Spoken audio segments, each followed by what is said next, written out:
Welcome back. Today we're doing something a bit more intense. You're going to be watching a edited but mostly full match of Attrition on Kambori. There's not going to be any crazy cuts or any fancy transitions, just raw gameplay. I'm going to remove the audio so you can focus more on what I'm saying than the craziness on the screen. I wanted to use this space to conduct a long-form deep dive into the foundational philosophy of what we do at the Warfighting Society. And we call it Initiative-Based Tactics, or IBT.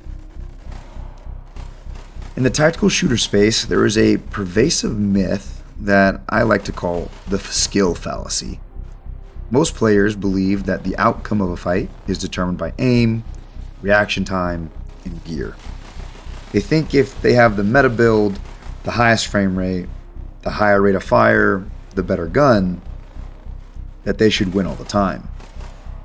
But in Bellum, and specifically within TWS, we view to aim this as more of a secondary thing, a secondary skill that should be focused on.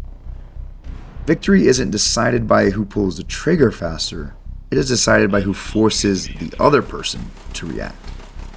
If you find yourself ever in a fair fight, where both you and the enemy are staring at each other with equal opportunity to shoot, you have already made a very grave tactical error.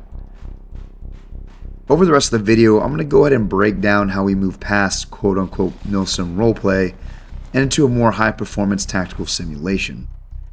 We're going to discuss the OODA loop, the physics of momentum, and why decentralized command is the only way to survive the quote chaos factor of an attrition match on a dense map such as Kambori. To master initiative-based tactics, we have to start with the human brain. We use a military concept developed by Colonel John Boyd called the OODA loop. It stands for Observe, Orient, Decide, and Act. Every single interaction on this screen, every time a player clears a corner, hears a footstep, or throws a grenade, is the final result of that four-stage loop. 1. Observation. This is raw data collection. You hear a saw gunner out to your west, and you see a plume in the alley. 2. Orientation. This is the most dangerous phase your brain filters the data through your experience and the current map state. That saw isn't just west. He's in the 3-story building overlooking the plaza. 3. Decision. You formulate a plan based on your orientation. I'm going to suppress that window while my buddy moves across the street. And then finally 4. You physically execute. You pull the trigger. Initiative-based tactics are designed to physically and mentally reset the enemy's loop before they even reach the act phase. Think about the initiative gap. If our squad can cycle through our loops faster than the enemy, we are effectively living in their future. While the enemy is still trying to orient, figuring out where our shots are coming from, we have already moved on to our next action. This creates a state of psychological attrition. When you keep changing the variables on the enemy by popping smoke, shifting fire teams, using grenades, you force them back to the observe phase over and over and over again. They never actually get to the decide or act phase because the situation changes faster than they can process it. They suffer from analysis paralysis, and that is where we find our kills. Decentralized command and the commander's intent. Now, how do we actually achieve a faster loop than the enemy? The answer isn't better aim, it's decentralized command. In most gaming communities, you'll have a rigid, vertical hierarchy. You have a squad leader who tries to micromanage every single man. John, move to that wall, or Dave, watch that window. This creates a massive bottleneck. If the leader has to observe, orient, and decide for 6 other people, the delay is astronomical, and by the time the order is given, that tactical window is gone. It disappears. We need to focus on operating on commander's intent. As a squad lead, you're supposed to provide the macro level goal. We need to secure the hotel complex to stop the enemy from bleeding our tickets. Okay, so I just gave the what and the why, and from that point on, the fire team leaders, they are going to take over the how. Because the fireteam leader is physically closer to the door, his OODA loop is naturally faster than mine. He doesn't wait for permission to breach, he sees an opening, he recognizes the enemy's reloading, and he pushes. This allows multiple OODA loops to run in parallel. While one fireteam is clearing the lobby, the second is already identifying threats on the second floor. We move like a fluid organism because we've cut out the middleman. We value merit and tactical proficiency over the immediate yes man or yes sir culture. If you have the initiative in your local area, you need to take it. Don't ask for it. This speed of decision making is our greatest weapon on a high density map like Kambori. Now I want to talk to you guys more about the mechanics of the anchor and the hammer. If we take a look at the mechanical execution of initiative, it's going to be something like an anchor and a hammer. Initiative-based tactics require a constant shift between static pressure and mobile exploitation. The anchor has a job to seize the enemy's cognitive load. When an anchor fire team opens up with high volume of fire, they aren't just looking for kills. They are flooding the OODA loop of the enemy with noise.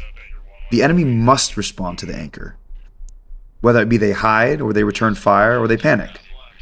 In Bellum, the suppression mechanics with the visual blur and kind of the name punch, those are physical tools we use to widen that gap.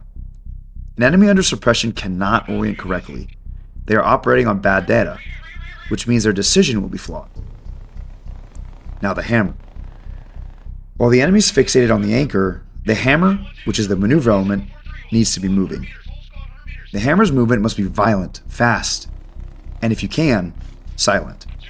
Remember how we talked about in one of the other videos, speed, surprise, and violence of action.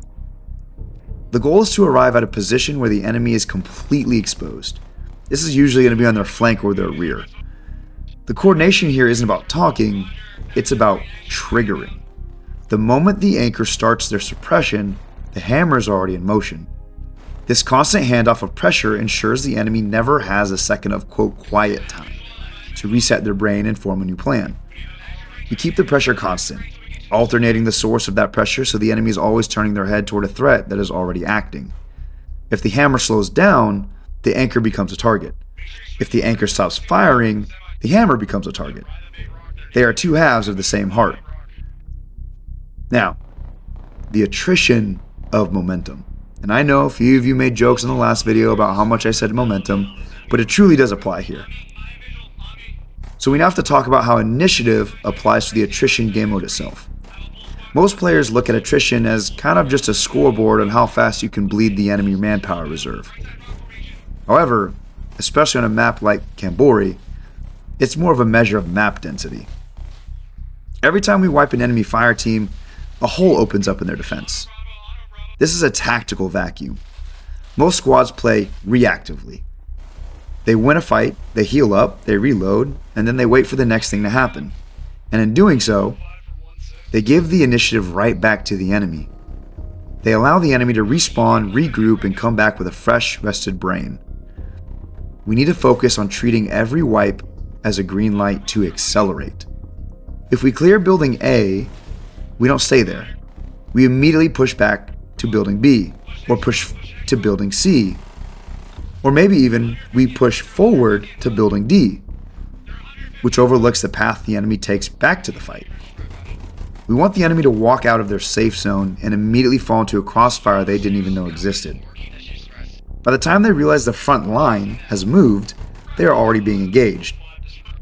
This is how you win attrition matches with a massive ticket lead, or manpower reserve. You don't just kill them, you deny them the space to ever become a threat again. You maintain the initiative from the first second of the match to the last. Now, playing this way requires a performance-first mindset. We aren't here for the role play, we're here to dominate, to win, to play collectively, to play tactically.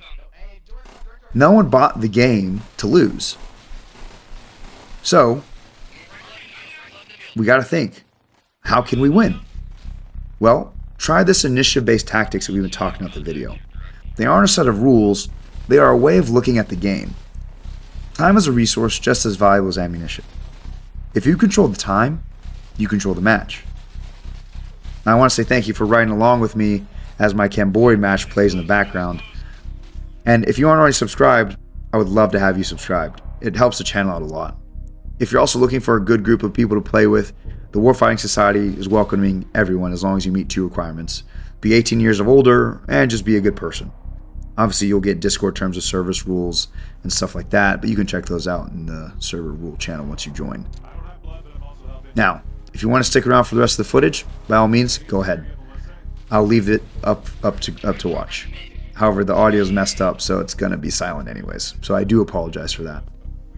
But other than that, I do want to say thank you guys for taking us this far. We broke 300 subscribers yesterday, and honestly, I've had nothing but positive feedback from everybody. There's a few people here and there who are kind of giving, we'll call it constructive criticism, but any feedback is wanted. So again, thank you all for taking the time to watch the video. See you guys in the next one.